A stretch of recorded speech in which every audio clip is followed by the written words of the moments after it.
ಶ್ರೀಗುರುಭ್ಯೋ ನಮಃ. ನಾರಾಯಣಾಯ ಪರಿಪೂರ್ಣಗುಣಾರ್ಣವಾಯ ವಿಶ್ವೋದಯಸ್ಥಿತಿಲಯೋ ನಿಯತಿಪ್ರದಾಯ ಜ್ಞಾನಪ್ರದಾಯ ವಿಬುಧಾಸುರಸೌಖ್ಯದುಃಖ ಸತ್ಕಾರಣಾಯ ವಿತತಾಯ ನಮೋ ನಮಸ್ತೆ. ನಾರಾಯಣಂ ಸುರಗುರುಂ ಜಗದೇಕನಾಥಂ ಭಕ್ತಪ್ರಿಯಂ ಸಕಲಲೋಕನಮಸ್ಕೃತಂಚ ತ್ರೈಗುಣ್ಯವರ್ಜಿತಮಜಂ ವಿಭುಮಾದ್ಯಮೀಶಂ ವಂದೇ ಭವಘ್ನಮರಾಸುರಸಿದ್ಧವಂದ್ಯಂ. ನಾರಾಯಣಂ ನಮಸ್ಕೃತ್ಯ ನರಂ ಚೈವ ನರೋತ್ತಮಂ ದೇವೀಂ ಸರಸ್ವತೀಂ ವ್ಯಾಸಂ ತತೋ ಜಯಮುದೀರಯೇತ್. ಕೃಷ್ಣಾಯ ವಾಸುದೇವಾಯ ಹರಯೇ ಪರಮಾತ್ಮನೇ ಪ್ರಣತಃ ಕ್ಲೇಶನಾಶಾಯ ಗೋವಿಂದಾಯ ನಮೋ ನಮಃ. ಶ್ರೀ ಗುರುಭ್ಯೋ ನಮಃ. ಶ್ರೀಮನ್ ಮಹಾಭಾರತ ತಾತ್ಪರ್ಯ ನಿರ್ಣಯ 22ನೇ ಅಧ್ಯಾಯದಲ್ಲಿ 251ನೇ ಶ್ಲೋಕ. ಏವಂ ಅಗ್ನೀನ್ ಅಂಗಿರಸಂ ಜ್ವರಂ ಸ್ಕಂದಂ ಉಮಾಪತಿಂ ಬಾಣಂಚ ಅಯತ್ನತಃ ಜಿತ್ವಾ ಪ್ರಾಯ ದ್ವಾರಾವತೀಂ ಪುನಃ.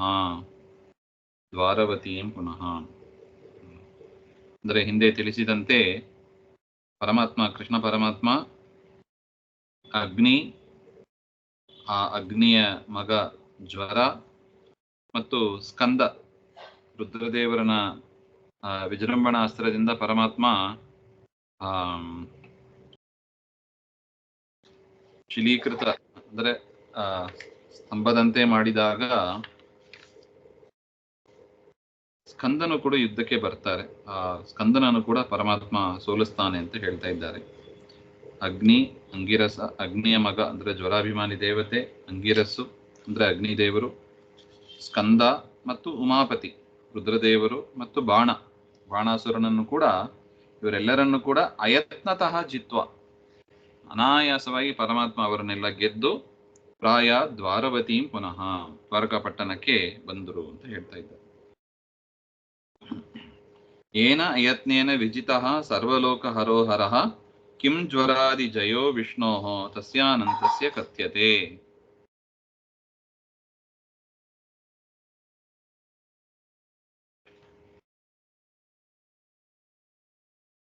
ಸರ್ವಲೋಕ ಹರಹ ಅಂದ್ರೆ ಎಲ್ಲಾ ಲೋಕವನ್ನು ಸಂಹಾರ ಮಾಡತಕ್ಕವರು. ಪ್ರಳಯ ಕಾಲದಲ್ಲಿ ಎಲ್ಲರನ್ನು ಸಂಹಾರ ಅಂದ್ರೆ ತಮ್ಮಕ್ಕಿಂತ ತಾರತಮ್ಯದಲ್ಲಿ ಕೆಳಗೆ ಯಾರಿದ್ದಾರೋ ಅವರೆಲ್ಲರನ್ನು ಕೂಡ ಸಂಹಾರ ಮಾಡತಕ್ಕವರು. ಅಯತ್ನೇನ ಅವರು ರುದ್ರದೇವರು. ಅಂತ ರುದ್ರದೇವರನ್ನ ಪ್ರಯತ್ನ ರಹಿತವಾಗಿ ಅಯತ್ನೇನ ಅನಾಯಾಸವಾಗಿ ಪರಮಾತ್ಮ ಗೆದ್ದ ಅಂತ ಆದಮೇಲೆ ಅನಂತಸ್ಯ ಬಲಾದಿನ, ಪರಮಾತ್ಮನ ಬಲ ಅನಂತ ಬಲ, ಅವಧಿರಹಿತ, ಇತಿಮಿತಿ ಇಲ್ಲದ್ದು ಅಂತ ವಿಷ್ಣುವಿಗೆ ಜ್ವರಾದಿ ವಿಜಯ, ಜ್ವರಾಭಿಮಾನಿ ದೇವತೆಯನ್ನ ಗೆದ್ದ ಹಾಗೆ ಅಂತೆಲ್ಲ ಹೇಳೋದು ಅದೇನು ಮಹತ್ತದು, ಅದೇನು ಆಶ್ಚರ್ಯಕರ ಅಲ್ಲ ಅಂತ ಹೇಳ್ತಾರೆ.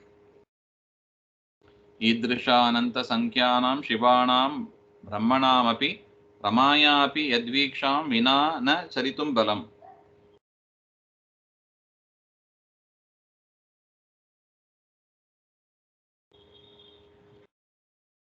ಅಲ್ಲ, ಹರನನ್ನ ಗೆಲ್ಲುವುದು ಕೃಷ್ಣನಲ್ಲಿ ಹೇಗೆ ಕೂಡ್ತದೆ ಹಾಗೆ ಅಂತ ಪ್ರಶ್ನೆ ಬಂದ್ರೆ ಅದಕ್ಕೆ ಉತ್ತರ ಕೊಡ್ತಾ ಇದ್ದಾರೆ. ರುದ್ರದೇವರನ್ನ ಬಿಡಿ, ರುದ್ರದೇವರಿಗಿಂತ ತಾರತಮ್ಯದಲ್ಲಿ ದೊಡ್ಡವರು ಬ್ರಹ್ಮದೇವರು, ಅವರಿಗಿಂತ ದೊಡ್ಡವರು ರಮೆ ಲಕ್ಷ್ಮೀದೇವಿ. ರಮಾ ಬ್ರಹ್ಮಾದಿ ಸಕಲ ಜೀವರಾಶಿಗಳು ಕೂಡ ಈದೃಶ ಅನಂತ ಸಂಖ್ಯಾನ ಬ್ರಹ್ಮಕಲ್ಪೆ ವರ್ತಮಾನೆ ರುದ್ರೇನ, ಅನೇಕ ಬ್ರಹ್ಮದೇವರು, ಅದೊಂದು ಗಣ, ಅದು ರುದ್ರಗಣ ಅಂತ. ಹೇಗೆ ಬ್ರಹ್ಮಗಣ, ಬ್ರಹ್ಮ ಪದವಿಗೆ ಯೋಗ್ಯರಾದ ಜೀವರಾಶಿಗಳು ರುಜುಗಣ ಅಂತ ಹೇಗೆ ಹೇಳ್ತೀವಿ, ಅದೇ ತರ ಶಿವಗಣ ಅಂತ ಒಂದಿದೆ. ಅಲ್ಲಿ ಶಿವನ ಪದವಿಗೆ ಯೋಗ್ಯರಾದವರು ಅಲ್ಲಿ ಇರ್ತಾರೆ. ಆ ರೀತಿಯಾಗಿ ಅನೇಕರನ್ನು ಕೂಡ ಪರಮಾತ್ಮ ನೇಮನ ಮಾಡ್ತಾನೆ. ಒಂದು ರುದ್ರದೇವರಲ್ಲ, ಅನೇಕ ರುದ್ರದೇವರು, ಅನಂತ ಬ್ರಹ್ಮದೇವರು, ಅನಂತ ವಾಯುದೇವರು, ಈ ರೀತಿಯಾಗಿ ಎಲ್ಲರನ್ನು ಕೂಡ ಭೂತ ಭವಿಷ್ಯತ್ ಕಲ್ಪಸ್ಥಾನ, ಹಿಂದಿನ ಕಲ್ಪದಲ್ಲಿ ಎಷ್ಟೋ ಬ್ರಹ್ಮಾಂಡಗಳು ಬಂದೋಗಿದೆ, ಅದಕ್ಕೆಲ್ಲ ಬ್ರಹ್ಮದೇವರು, ಆ ಬ್ರಹ್ಮದೇವರನ್ನ ನಿಯಮನ ಮಾಡಿದ್ದು ಪರಮಾತ್ಮನೇ. ಇನ್ನು ಮುಂದೆ ಎಷ್ಟೋ ಬ್ರಹ್ಮದೇವರು ಬರ್ಲಿಕ್ಕಿದ್ದಾರೆ, ಅವರನ್ನು ನಿಯಮನ ಮಾಡುವುದು ಪರಮಾತ್ಮನೇ. ಯದ್ವೀಕ್ಷಾಂ, ಆ ಪರಮಾತ್ಮನ ಕೃಪಾ ಕಟಾಕ್ಷ, ಕೃಪಾ ಅವಲೋಕನ ಅಂತ ಹೇಳ್ತಾರೆ ನೋಡಿ. ಆ ಕೃಪಾ ಕಟಾಕ್ಷ ಇಲ್ಲದೆ ಅಂಗುಲ್ಯಾದಿ ಅವಯವಗಳನ್ನ ಚಲನೆ ಮಾಡಲು ಸಾಧ್ಯ ಇಲ್ಲ. ಅವರೆಲ್ಲ ಯಾರು? ರಮಾ ಬ್ರಹ್ಮಾದಿ ಸಕಲ ಜೀವರಾಶಿಗಳು ಕೂಡ ಪರಮಾತ್ಮನ ಅನುಗ್ರಹದ ಕುಡಿನೋಟ ಇಲ್ಲದೆ ಅಂಗುಲ್ಯಾದಿಗಳನ್ನ ಬೆಟ್ಟುಗಳನ್ನ ಅಲಗಾಡಿಸಲು ಕೂಡ ಅವರು ಅಸಮರ್ಥರು. ಸಾಮಾನ್ಯ ಮನುಷ್ಯರ ಸ್ಥಿತಿ ಇಲ್ಲ ಇದು. ದೇವತೆಗಳು, ಎಂಥ ದೇವತೆಗಳು? ಬ್ರಹ್ಮಾದಿ, ಲಕ್ಷ್ಮೀ ಬ್ರಹ್ಮಾದಿ ಎಲ್ಲಾ ದೇವತೆಗಳು ಕೂಡ ಪರಮಾತ್ಮನ ಅನುಗ್ರಹ ಇಲ್ಲದೆ ಒಂದು ಬೆಟ್ಟನ್ನ ಅಲಗಾಡಿಸ್ಲಿಕ್ಕಾಗಲ್ಲ ಅಂತಾರೆ ಆಚಾರ್ಯರು. ಯದ್ವೀಕ್ಷಾಂ ವಿನಾ ನ ಚಲಿತುಂ ಬಲಂ. ಅಂದ್ರೆ ಪರಮಾತ್ಮನ ಎಷ್ಟು ಕರ್ಮಗಳು ಪ್ರತಿಯೊಂದು ಜೀವರಾಶಿಗಳು ಕ್ಷಣ ಕ್ಷಣದಲ್ಲೂ ಮಾಡ್ತಾರೆ. ಪರಮಾತ್ಮ ತಾನು ಎಷ್ಟು ಮಾಡಿಸಬೇಕು. ಆ ಪರಮಾತ್ಮನ ಶಕ್ತಿ, ಅವನಿಗೆ ಶ್ರಮ ಇತ್ಯಾದಿಗಳು ಯಾವುದೂ ಇಲ್ಲದೆ ಎಲ್ಲವನ್ನು ಅನಾಯಾಸವಾಗಿ ಮಾಡ್ತಾನೆಂದ್ರೆ ಅವನ ಸಾಮರ್ಥ್ಯ, ಶಕ್ತಿ ಸಾಮರ್ಥ್ಯಗಳು ಎಷ್ಟು ಅಂತ ನಾವು ಅದು ನಮ್ಮ ಊಹೆ ಕಲ್ಪನೆಗೆ ಸಿಗೋದಿಲ್ಲ. ಊಹಾತೀತ ಅಂತ ಹೇಳ್ತಾರೆ. ಅದರಿಂದ ಈ ರುದ್ರದೇವರನ್ನ ಗೆದ್ದದ್ದು, ಯುದ್ಧದಲ್ಲಿ ಗೆದ್ದದ್ದು ಏನು ಆಶ್ಚರ್ಯ ಇದು. ರುದ್ರದೇವ ಪರಮಾತ್ಮನ ಅನುಗ್ರಹದಿಂದಲೇ ರುದ್ರದೇವರು ಎಲ್ಲಾ ಕೆಲಸವನ್ನು ಮಾಡ್ತಾರೆ ಅಂತ ಆದ ಮೇಲೆ ಅಂತಹ ರುದ್ರದೇವರನ್ನ ಗೆದ್ದದ್ದು ಏನ್ ಮಹತ್, ಏನು ಅಲ್ಲ ಅಂತ ಒಟ್ಟು. ಬರೀ ಕರ್ಮವನ್ನ ಮಾಡೋದು, ಅಂಗುಲ್ಯಾದಿ ಅವಯವಗಳನ್ನ ಚಲನೆ ಮಾಡೋದು ಅಷ್ಟು ಮಾತ್ರ ಅಲ್ಲ. ನಚ ಜ್ಞಾನಾದಯೋ ಭಾವ ನಚ ಅಸ್ತಿತ್ವಮಪಿ ಕ್ವಚಿತ್ ಅನಂತಶಕ್ತೇ ಕೃಷ್ಣಸ್ಯ ನ ಚಿತ್ರ ಶೂಲಿನೋ ಜಯ. ಆ ಪ್ರತಿಯೊಂದು ರಮಾ ಬ್ರಹ್ಮಾದಿ ಸಕಲ ಚೇತನರಲ್ಲೂ ಇರತಕ್ಕ ಜ್ಞಾನ, ಕ್ರಿಯೆ ಮಾಡಬೇಕು ಅಂದ್ರೆ ಜ್ಞಾನ ಬೇಕಲ್ಲವೇ? ಜ್ಞಾನ ಇದ್ರೆ ಕ್ರಿಯೆ ಮಾಡ್ಬೋದು. ಅಡಿಗೆ ಹೇಗೆ ಮಾಡಬೇಕು ಅಂತ ಗೊತ್ತಿದ್ರೆ ಅಡಿಗೆ ಮಾಡ್ಬೋದು. ಅದರಿಂದ ಜ್ಞಾನವನ್ನು ಕೂಡ ಕೊಡುವವನು ದೇವರೇ. ಜ್ಞಾನ, ಬಲ, ನೆನಪಿನ ಶಕ್ತಿ ಎಲ್ಲವನ್ನೂ ಕೊಡೋದು ದೇವರೇ. ಜ್ಞಾನಾದಿ ಸಕಲ ಧರ್ಮಗಳನ್ನು ಕೂಡ ರಮಾ ಬ್ರಹ್ಮಾದಿ ಸಕಲ ಜೀವರಾಶಿಗಳು ಕೊಡುವವನು ಅವನೇ. ಎಲ್ಲಾ ಕರ್ಮವನ್ನ ಮಾಡಿಸುವವನು ಅವನೇ. ಸರ್ವಜ್ಞ ಅವನು, ಎಲ್ಲರಿಗೂ ಜ್ಞಾನವನ್ನು ಕೊಡುವವನು ಅವನೇ. ಅಷ್ಟು ಮಾತ್ರ ಅಲ್ಲ, ಅಸ್ತಿತ್ವಮಪಿ. ಒಂದು ಕೆಲಸ ಆಗ್ಬೇಕು ಅಂದ್ರೆ ಕ್ರಿಯಾ ಗೊತ್ತಿರಬೇಕು, ಜ್ಞಾನ ಗೊತ್ತಿರಬೇಕು. ತತ್ಪೂರ್ವದಲ್ಲಿ ಅವ್ರು ಇರಬೇಕಲ್ಲ, ಅವರ ಅಸ್ತಿತ್ವ, ಅವರ ಎಕ್ಸಿಸ್ಟೆನ್ಸ್, ಅದು ಕೂಡ ಪರಮಾತ್ಮನ ಅಧೀನ ಅಂತಾರೆ. ಸತ್ತ, ಪ್ರತೀತಿ, ಪ್ರವೃತ್ತಿ ಅಂತ ಮೂರು ಹೇಳ್ತಾರೆ. ಕರ್ಮ, ಜ್ಞಾನ, ಅಸ್ತಿತ್ವ. ರಮಾ ಬ್ರಹ್ಮಾದಿಗಳು ಫಸ್ಟ್ ಇರಬೇಕಲ್ವಾ? ಅವರಿದ್ರೆ ತಾನೇ ಅವರಿಗೆ ಜ್ಞಾನ, ಆ ಒಂದು ಜೀವ ಅಥವಾ ಆ ಒಂದು ಚೇತನ ಇರಬೇಕು. ಮೊದಲು ಚೇತನವೇ ನಾಶ ಆಗಿಬಿಟ್ರೆ ಯಾರಲ್ಲಿ ಜ್ಞಾನ ಕರ್ಮ ಇರ್ಲಿಕ್ಕೆ ಸಾಧ್ಯ? ಅದರಿಂದ ಪರಮಾತ್ಮನ ಆ ಒಂದು ಅನುಗ್ರಹದ ದೃಷ್ಟಿಯಿಂದ ರಮಾ ಬ್ರಹ್ಮಾದಿ ಸಕಲ ದೇವತೆಗಳು ಇದ್ದಾರೆ, ಜ್ಞಾನಾದಿಗಳನ್ನು ಪಡ್ಕೊಂಡಿದ್ದಾರೆ, ಕರ್ಮಾದಿಗಳನ್ನು ಮಾಡ್ತಾರೆ. ಹಾಗಿರುವಾಗ ಅಂತಹ ಪರಮಾತ್ಮ ಕೃಷ್ಣ ಅಂಥವರು ರುದ್ರದೇವರನ್ನ ಗೆದ್ದರು ಅದು ಅದೇನು ಆಶ್ಚರ್ಯ? ಜ್ವರಾಭಿಮಾನಿ ದೇವತೆಯನ್ನ ಗೆದ್ದದ್ದು ಏನು ಆಶ್ಚರ್ಯ ಇಲ್ಲ, ರುದ್ರಾದಿ ದೇವತೆಗಳನ್ನ ಗೆದ್ದದ್ದು ಏನು ಆಶ್ಚರ್ಯ ಇಲ್ಲ ಅಂತ ಹೇಳ್ತಾರೆ. ನ ಚಿತ್ರ ಶೂಲಿನೋ ಜಯ. ಚಿತ್ರಲೇಖಾ ಸಮೇತೋಷಾನ್ವಿತ ಪೌತ್ರ ಸಮನ್ವಿತಃ ಸರಾಮಸ್ಸ ಸುತೋ ವೀಂದ್ರಂ ಆರುಹ್ಯ ದ್ವಾರಕಾಂ ಗತಃ ರೇಮೇ ತತ್ರ ಚಿರಂ ಕೃಷ್ಣಃ ನಿತ್ಯಾನಂದೋ ನಿಜೇಚ್ಛಯ. ಪರಮಾತ್ಮ ಚಿತ್ರಲೇಖೆ ಸಮೇತವಾಗಿ ಉಷೆಯನ್ನು ಕೂಡ ಮತ್ತು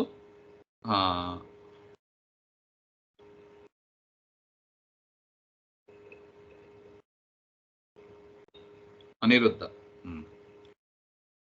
ಚಿತ್ರಲೇಖೆ ಸಮೇತೆಯಾದ ಉಷಾ ಅಂದ್ರೆ ಅನಿರುದ್ಧನ ಹೆಂಡತಿ. ಮತ್ತು ಅನಿರುದ್ಧನನ್ನೇ ಬಂಧನದಲ್ಲಿ ಇಟ್ಟಿದ್ರು. ಅನಿರುದ್ಧನನ್ನು ಮೊಮ್ಮಗ, ಪ್ರದ್ಯುಮ್ನನ ಮಗ, ಮತ್ತು ಬಲರಾಮ, ಪ್ರದ್ಯುಮ್ನ ಎಲ್ಲರೂ ಕೂಡ ಗರುಡನ ಹೆಗಲನ್ನ ಹೇರಿಕೊಂಡು ದ್ವಾರಕೆಗೆ ಬಂದರು ಅಂತ. ಪ್ರೇಮೇ ತತ್ರ ಚಿರಂ ಕೃಷ್ಣ ನಿತ್ಯಾನಂದೋ ನಿಜೇಚ್ಛೆ. ಪರಮಾತ್ಮ ತನ್ನ ಇಚ್ಛೆಯಿಂದ ಅಲ್ಲಿ ನಿತ್ಯ ಆನಂದ, ಪರಮಾತ್ಮನ ಆನಂದ್ಯ ನಿತ್ಯವಾದ ಆನಂದ, ಬಂದು ಹೋಗತಕ್ಕ ಅಲ್ಲ. ಅಂತಹ ನಿತ್ಯವಾದ ಆನಂದವುಳ್ಳ ಆ ಪರಮಾತ್ಮ ಚಿರಕಾಲ ಅಲ್ಲಿ ದ್ವಾರಕಾದಲ್ಲಿ ಶೋಭಿಸ್ತಾ ಇದ್ದ ಅಂತ ಹೇಳ್ತಾರೆ. ಏವಂ ವಿಧಾನ್ಯಗಣಿತಾನಿ ಯದುತ್ತಮಸ್ಯ ಕರ್ಮಾಣ್ಯಗಣ್ಯ ಮಹಿಮಸ್ಯ ಮಹೋತ್ಸವಸ್ಯ ನಿತ್ಯಂ ರಮಾ ಕಮಲ ಜನ್ಮ ಗಿರೀಶ ಶಕ್ರ ಸೂರ್ಯಾದಿಭಿಃ ಪರಿಣುತಾನಿ ವಿಮುಕ್ತಿದಾನಿ. ನಗಣ್ಯ ಮಹಿಮ, ದೇವರ ಮಹಿಮೆ ಅಪರಿಮಿತ. ಅಂಥ ಆ ಪರಮಾತ್ಮ ಉತ್ಕೃಷ್ಟವಾದ ಆನಂದ, ಯದುತ್ತಮ, ಯದುಕುಲದಲ್ಲಿ ಉತ್ತಮನಾದವ.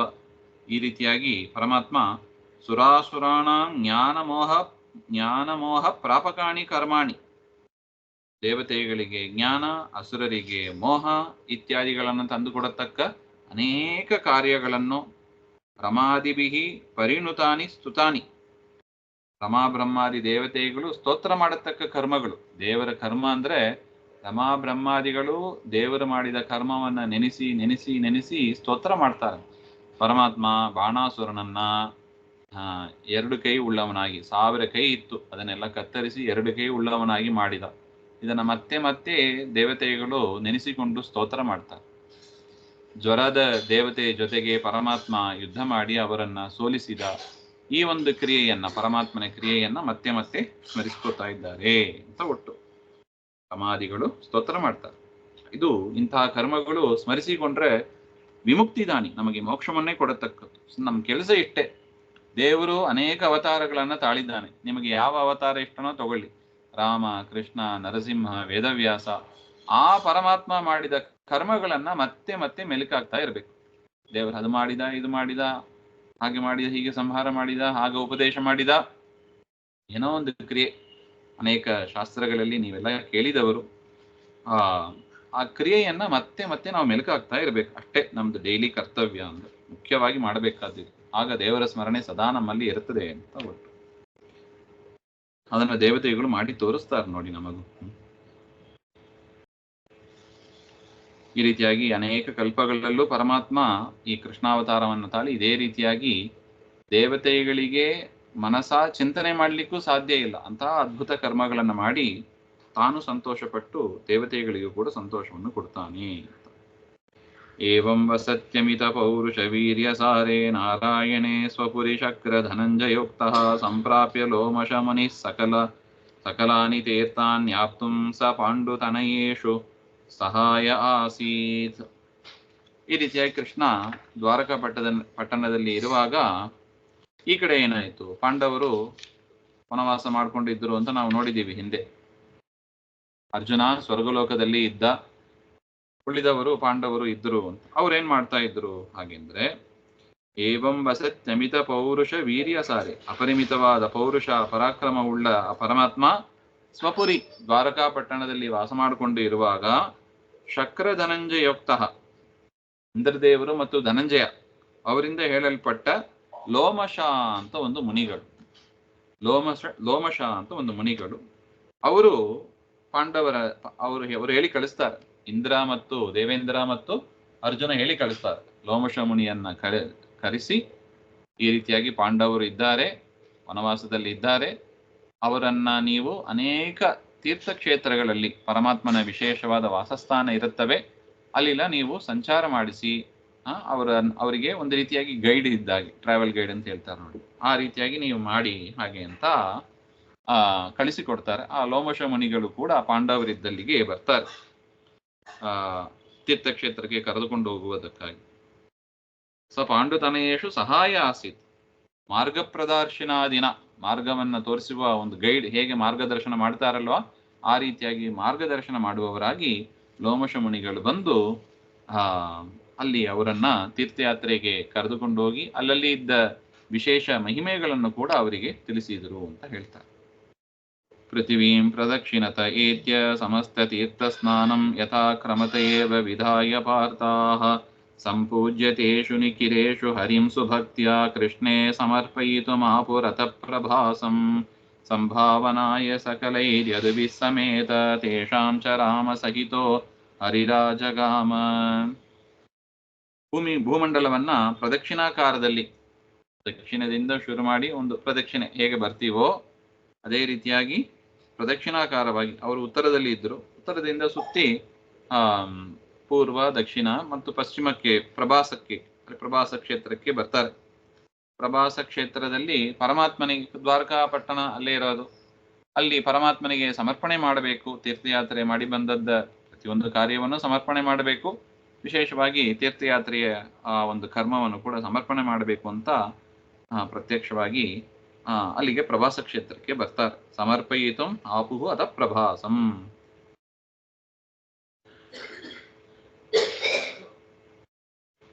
ತೇಷಾಂ ಪಾಂಡವಾನಾಂ ಸಂಭಾವನಾಯ, ಪಾಂಡವರನ್ನ ಗೌರವಿಸಬೇಕು ಎನ್ನುವ ಒಂದು ಉದ್ದೇಶದಿಂದ ಯದುಗಣೈಹಿ ಸಹ, ಯಾದವರಿಂದ ಕೂಡಿಕೊಂಡು ಕೃಷ್ಣನು ಕೂಡ ಅಲ್ಲಿ ಪ್ರಭಾಸ ಕ್ಷೇತ್ರಕ್ಕೆ ತಾನೇ ಬರ್ತಾನೆ ಅಂತ ಹೇಳ್ತಾರೆ.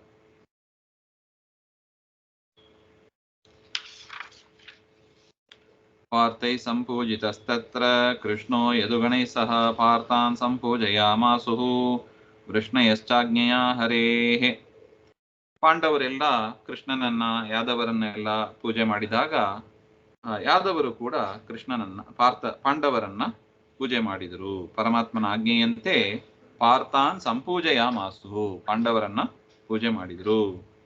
ತತ್ರ ಭೀಮಂ ತಪೋವೇಶಂ ದೃಷ್ಟ್ವಾ ಅತಿಸ್ನೇಹ ಕಾರಣಾತ್ ದುರ್ಯೋಧನಂ ನಿಂದಯತಿ ರಾಮೇ ಸಾತ್ಯಕಿರಬ್ರವೀತ್. ಆಗ ಒಂದು ಘಟನೆ ಆಗ್ತದೆ. ಈ ಭೀಮ ತಪೋವೇಶದಲ್ಲಿ ಇದ್ದದ್ದನ್ನ ನೋಡಿ ಅತೀ ಸ್ನೇಹ ಬಲರಾಮನಿಗೆ, ಒಂದು ರೀತಿಯಲ್ಲಿ ತನ್ನ ಶಿಷ್ಯ ಅಂತ.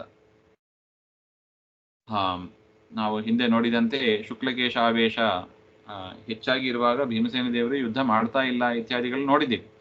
ಅದರಿಂದ ಭೀಮಸೇನ ದೇವರು ಗದಾಭ್ಯಾಸಕ್ಕಾಗಿ ಬಲರಾಮ ದೇವರ ಹತ್ರ ಕೆಲವು ದಿವಸ ಇದ್ರು ಅಂತ ನೋಡಿದ್ದೀವಿ. ಆ ಭೀಮಸೇನ ದೇವರು ತಪೋವೇಶದಲ್ಲಿ ಇರುವುದನ್ನು ನೋಡಿ ಆ ಬಲರಾಮ ದೇವರು ದುರ್ಯೋಧನನ್ನ ನಿಂದೆ ಮಾಡ್ತಾರೆ. ಪಾಪಿಷ್ಟ, ಎಂತ ನೀಚ ಕೆಲಸ ಮಾಡಿಬಿಟ್ಟಿದ್ದಾನೆ ಹಾಗೆ ಅಂತ ಬೈಯಕ್ಕೆ ಶುರು ಮಾಡಿದರು ಬಲರಾಮ ದೇವರು ದುರ್ಯೋಧನನನ್ನು. ಆಗ ಸಾತ್ಯಕಿ ಒಂದು ಮಾತನ್ನು ಹೇಳ್ತಾನೆ. ಸಾತ್ಯಕಿ ಏನ್ ಹೇಳಿದ ಎಂಬ ವಿಚಾರ ಮುಂದೆ ಬರುತ್ತದೆ, ಅದನ್ನ ಮತ್ತೆ ನೋಡೋಣ. ಶ್ರೀಮಧ್ವಾಂತರ್ಗತ ಶ್ರೀಕೃಷ್ಣ ಅರ್ಪಣಮಸ್ತು. ಶ್ರೀ ಹರೇ ನಮಃ.